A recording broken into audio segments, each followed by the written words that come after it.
Just like that, Erik ten Hag has gotten his first Premier League win as Manchester United boss, coming up against our arch rivals in Jurgen Klopp's Liverpool, and this was thanks to sensational goals from Jadon Sancho, Marcus Rashford and a certain Lisandro Martínez, proving the doubters wrong with a man of the match performance.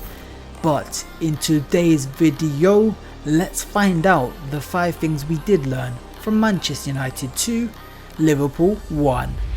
But the first thing we learned was that yesterday's game was a total team performance.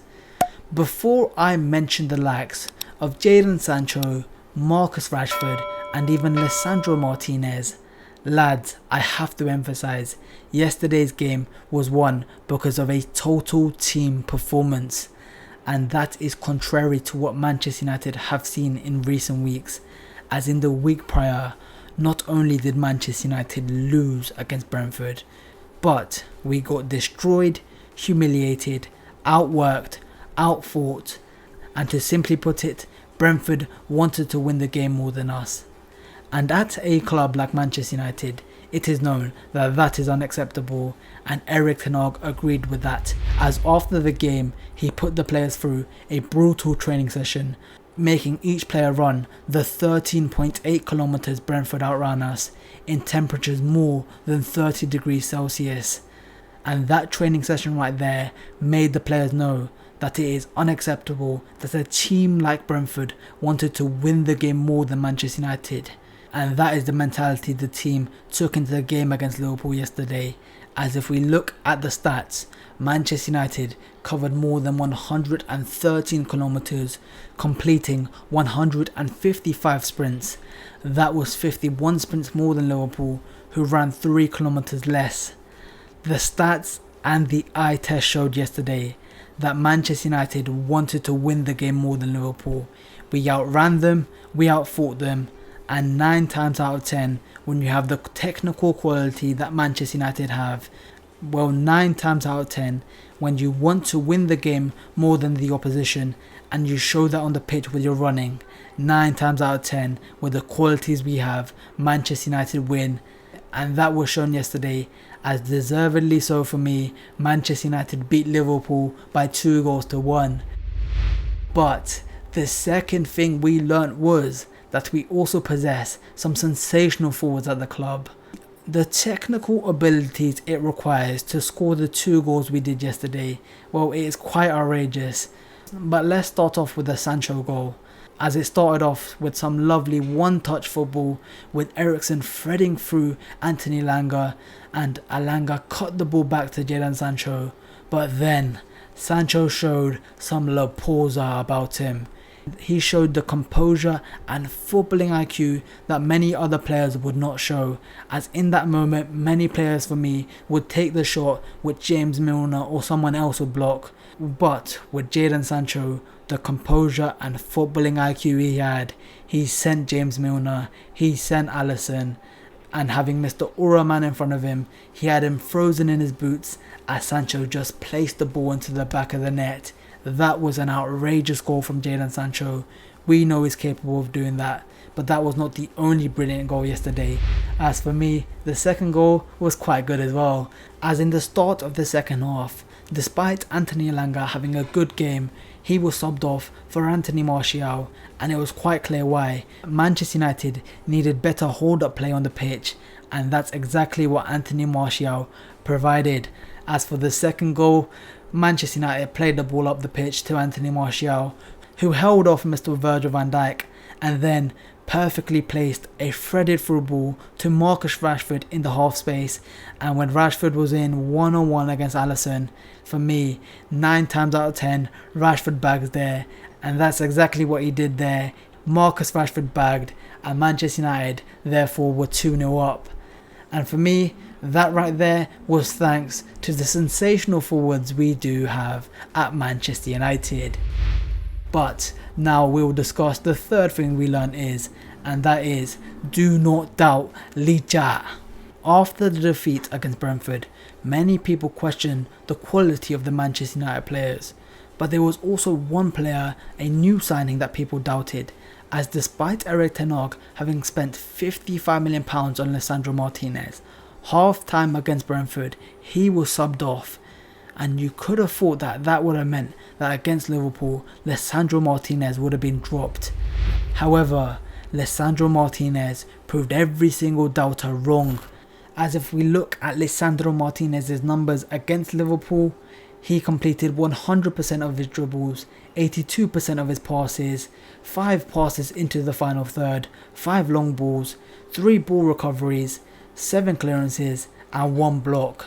That right there was the total performance from Lisandro Martínez, and for me he proved why Erik ten Hag signed him, as in the game he showed everything about him: his elite ball playing ability on the ball, his reading of the game, his intelligence, as when Bruno Fernandes was looking like he was going to score an own goal, Lisandro Martínez was there to block that, and from minute 1 to minute 90, Lisandro Martínez was absolutely everywhere.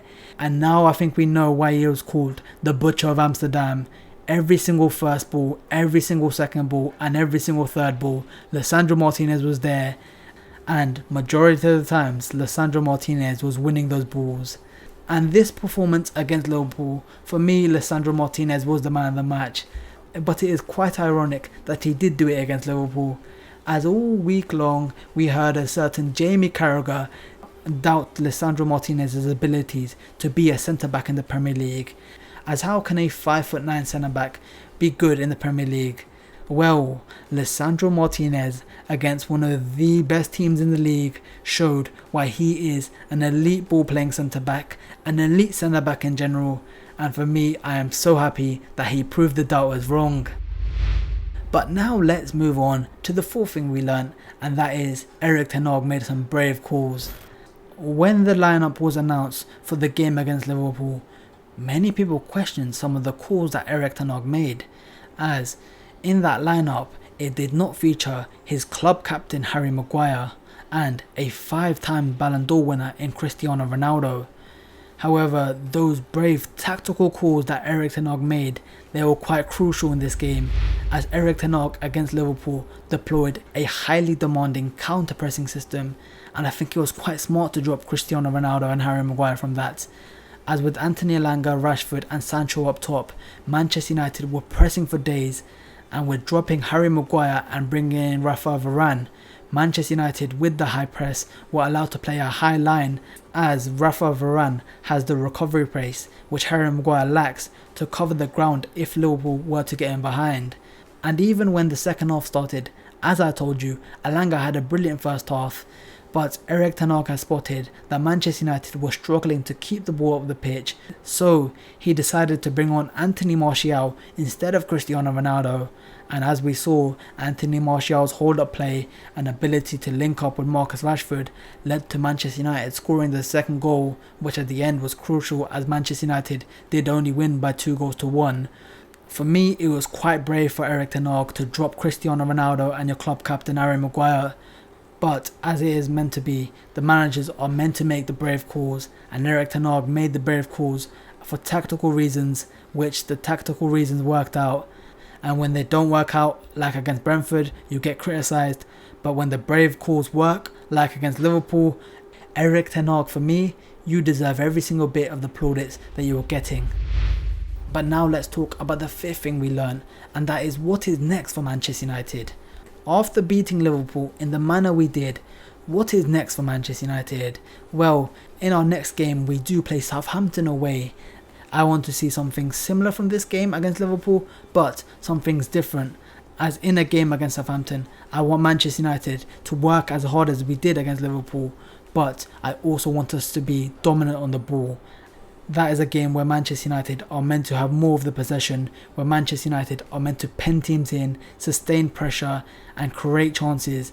And against the teams like Brighton and Brentford, when we were meant to do that, we simply could not do that. So for me, it was a brilliant reaction against Liverpool that we can show that we can play a counter-pressing transitional football against a team like Liverpool.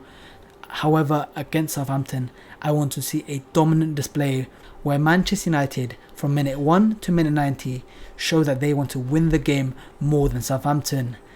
And maybe if we do need to add some quality against Southampton, well, we might be seeing a world-class defensive midfielder that has won 5 Champions Leagues play against Southampton. But anyways lads, that was my 5 things we learned from Manchester United's 2-1 victory against Liverpool. What were your thoughts on the game against Liverpool? Who for you stood out? And against Southampton on the weekend, what lineup do you want Manchester United to play? But lads, if you did enjoy this video or found it informative in any way, shape or form, well, I'd massively appreciate it if you could go down there and smash that like button for your boy, and maybe even consider subscribing to my channel, as we are so close to 1,200 subscribers, so it would be much appreciated if any of you could subscribe. But anyways lads, that was the 5 things we learned. Manchester United have finally gotten their first 3 points of the season, and now it's on to Southampton on the weekend. But for now guys, I'm out. Peace.